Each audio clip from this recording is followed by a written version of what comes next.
Assalamualaikum warahmatullahi wabarakatuh. Salam sejahtera buat kita semua. Semoga selalu diberikan kesehatan dan kelancaran segala aktivitas. Amin. Jumpa kembali di channel Edukasi Official. Kali ini kami akan memberikan informasi penting tentang perkembangan PPPK dan pendataan tenaga non-ASN. Sebelum kita lanjutkan, kami mohon dukungannya dengan cara like, subscribe, dan share. Terima kasih. Turut hadir pada rapat ini dan dengan mengucapkan Bismillahirrohmanirrohim, perkenankan kami membuka rapat kerja dan RDP hari ini, dan rapat dinyatakan terbuka untuk umum. Bapak, Ibu, dan hadirin yang kami hormati, agenda rapat kerja dan RDP hari ini adalah membahas kesiapan pemerintah pusat dalam mendukung persiapan pengisian formasi guru P3K. Dapat disetujui? Baik. Baiklah, sebelum Saudara Mendikbudristek beserta para pejabat eselon 1 Kemendagri dan Kemenpan RB menyampaikan paparannya, kalau dari wajahnya sih Mas Menteri nampaknya sangat confident ini bahwa ada sesuatu yang ingin disampaikan kepada kita semuanya. Namun dari meja pimpinan kami mengingatkan kembali bahwa tugas kami di DPR RI adalah melakukan pengawasan terhadap kebijakan pemerintah dan melakukan pengawasan terhadap pelaksanaan undang-undang termasuk APBN dan juga hal-hal lain dalam kaitan peraturan pelaksanaannya. Namun terkait dengan GTK ini masih menyisakan beberapa permasalahan, Prof. Nunu, ya, terutama terkait GTK honorer ini. Padahal penyelenggaraan pendidikan di satuan pendidikan ditopang oleh keberadaan guru dan tenaga kependidikan honorer dengan jumlah yang sangat besar, yaitu 742.459 guru honorer. Sedangkan data Tendik yang disajikan Kemendikbudristek RI hanya terkait data kepala sekolah dan pengawas sekolah, sementara yang termasuk Tendik pada jenjang pendidikan formal berdasarkan Undang-Undang Nomor 20 Tahun 2003 tentang Sisdiknas, selain kepala sekolah dan pengawas adalah juga pustakawan, laboran, dan mungkin lain-lainnya. Dan saat ini mungkin tidak diketahui berapa persis jumlahnya. Ini kami akan melakukan paparan singkat mengenai apa saja progres yang sudah tercapai dalam seleksi dan mekanisme pemenuhan kebutuhan guru P3K. Untuk bagian pertamanya kami akan mengundang Bu Nunu, Dirjen GTK, untuk membahas apa yang sudah terjadi sampai saat ini. Lalu saya akan sedikit memaparkan ke depannya apa kesepakatan yang sudah diambil di antara Kemendikbudristek, Kemenpan, Kemenq, dan Kemdagri mengenai ke depannya bagaimana kita membuat solusi permanen sehingga masalah ini rampung sebelum kita di tahun ke depan ini. Saya persilahkan Bu Nunu, silakan. Baik, terima kasih Pak Menteri. Bismillahirrahmanirrahim. Assalamualaikum warahmatullahi wabarakatuh. Salam sejahtera untuk kita semua. Salam sehat untuk Bapak Ibu yang saya muliakan. Yang saya hormati pimpinan Komisi 10 beserta seluruh anggota Komisi 10, Pak Menteri, Bu Sekjen, Pak Asdep, Pak Dirjen, dan Bapak Ibu semua yang saya hormati. Dengan tidak mengurangi rasa hormat, tidak menyebut satu persatu. Sebagaimana yang tadi Mas Menteri sampaikan, saya akan melaporkan secara singkat hasil seleksi dan mekanisme pemenuhan kebutuhan guru P3K. Mohon izin, bisakah ditayangkan paparannya? Baik, langsung ke bagian 1, hasil seleksi guru P3K tahun 2021 sampai 2023, menjawab tadi pertanyaan Ibu Hetifah terkait dengan sampai sejauh mana saat ini jumlah guru honor atau non-ASN yang sudah menjadi ASN. Sampai saat ini sudah terdapat 544.292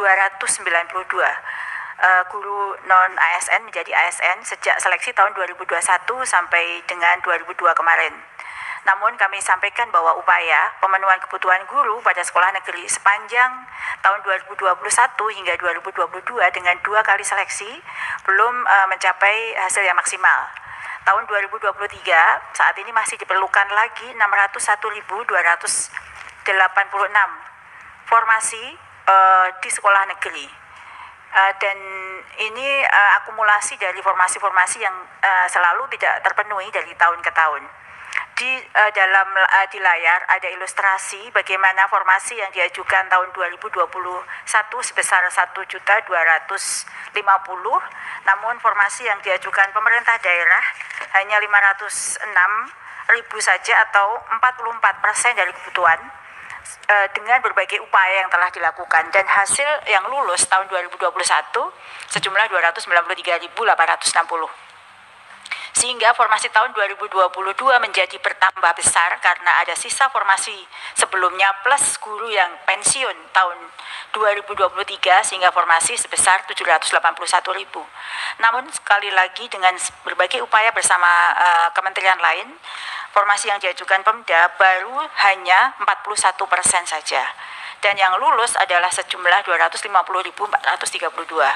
Tahun 2023, Ibu Hetifah, tadi pertanyaan Ibu, kami mengajukan lagi formasi sejumlah 601.000. Dan ini adalah sisa formasi sebelum-sebelumnya plus guru yang pensiun di tahun yang akan datang, sehingga formasi itu sejumlah 601.000.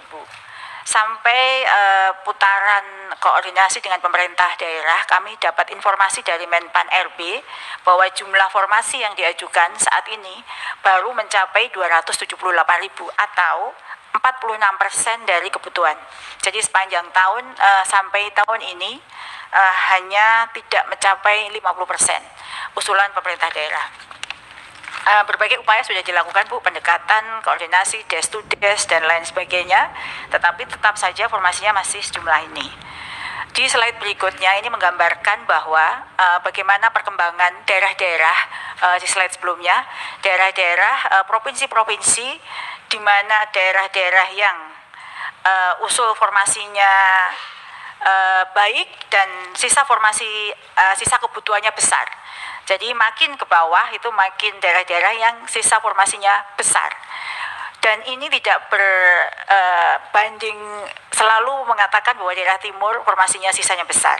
Karena di tahun 2023 ini misalnya, di sini seperti DKI Jakarta, Jawa Barat, DIY, Jawa Tengah, Lampung, Bengkulu, itu adalah daerah-daerah yang sisa formasinya besar sekali, artinya usulannya tidak sesuai dengan kebutuhan kami.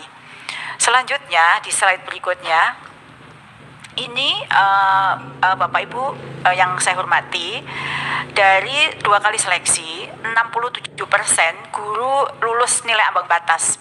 Jadi belum lulus seleksi, Bu, pimpinan. Baru melewati nilai ambang batas, 67%-nya berhasil mendapatkan penempatan. Jumlahnya mencapai 131.025 dan menyisakan 62.546 lagi yang belum mendapatkan penempatan tahun ini. Dengan saat ditutupnya pendaftaran atau pendaftaran pengisian formasi, pengajuan formasi dari pemerintah daerah, baru 36.061 yang terakomodir. Sehingga memang sampai sejauh ini sampai 131.000 ini Bapak Ibu yang saya hormati, dari 2 kali seleksi 67% guru lulus nilai ambang batas. Jadi belum lulus seleksi, Bu, pimpinan. Baru melewati nilai ambang batas, 67%-nya berhasil mendapatkan penempatan. Jumlahnya mencapai 131.025 dan menyisakan 62.546 lagi yang belum mendapatkan penempatan tahun ini. Dan dari formasi usulan formasi yang tersedia, kami mendapatkan informasi, nanti mungkin Pak Deputi bisa menambahkan, sampai dengan saat ditutupnya pendaftaran atau pendaftaran pengisian formasi, pengajuan formasi dari pemerintah daerah, baru 36.061 yang terakomodir. Sehingga memang sampai sejauh ini seluruh guru P1 masih tersisa sekitar 26.000 lagi yang akan belum mendapatkan formasi jika tidak ada pembukaan pendaftaran lagi di tahun ini. Di slide berikutnya, untuk tahun 2022 di bawah itu ada yang berwarna merah, itu adalah provinsi-provinsi yang tingkat kelulusan yang masih rendah. Jadi ini sebagaimana pernah kami sampaikan bahwa memang daerah timur itu selalu daerah-daerah yang masih tersisa formasinya karena guru di situ tidak tersedia dan ketika pelamar umum yang mendaftar itu sedikit yang lulus.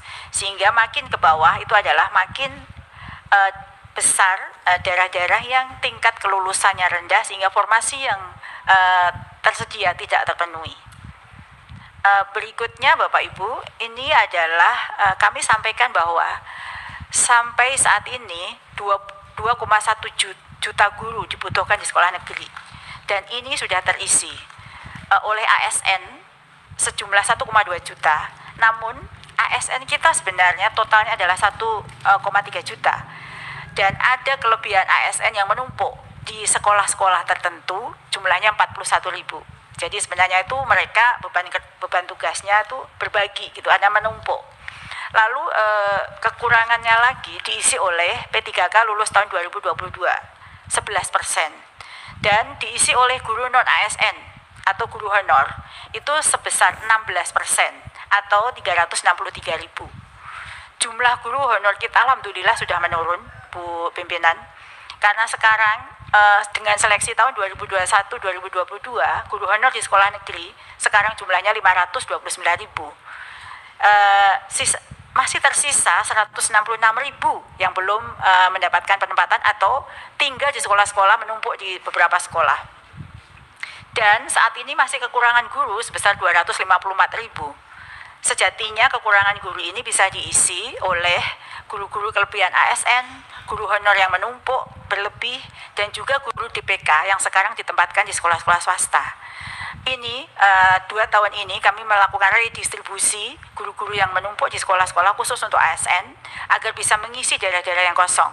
Sehingga mungkin banyak pertanyaan mengapa kami pindah keluar sekolah, karena memang ini adalah redistribusi. Ini adalah paparan bagian terakhir saya. Kami kembalikan kepada Pak Menteri untuk melanjutkan. Silakan Pak Menteri. Terima kasih. Assalamualaikum warahmatullahi wabarakatuh.